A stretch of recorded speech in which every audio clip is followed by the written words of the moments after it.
Hi, Sue Fisher. I'm just going to explain the procedure for getting rid of a temporary fire. I'm having to do this as a selfie. I have no helpers today. I'm back in the school woods. Start of term. I've just had year one for their first session. We've just done lots of observation. So this is, we haven't had a fire today, so I'm just going to explain to you what I would do if I'd had a fire with this group. And what I would do in this woodland. So in the school woodland I would not have a fire on the ground, mainly because I generally wouldn't have a fire on the ground anywhere.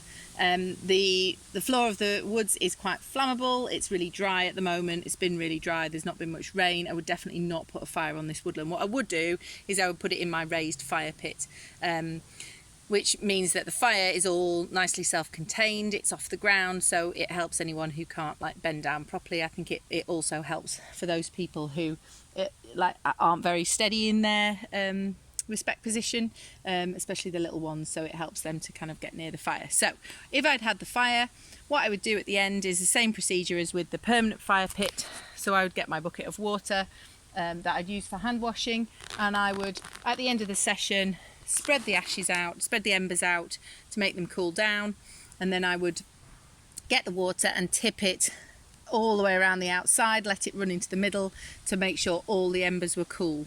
What I would do in a school session is because I then have to move on to a different lesson, I would make sure that they were all completely cold, and then I would scoop them up, and I've got a metal bucket that I put them in.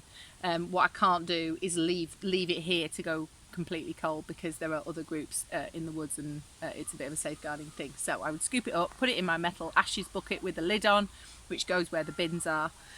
I would then make sure that my fire pit, which is metal, was completely cold, and I would then store that back in the shed.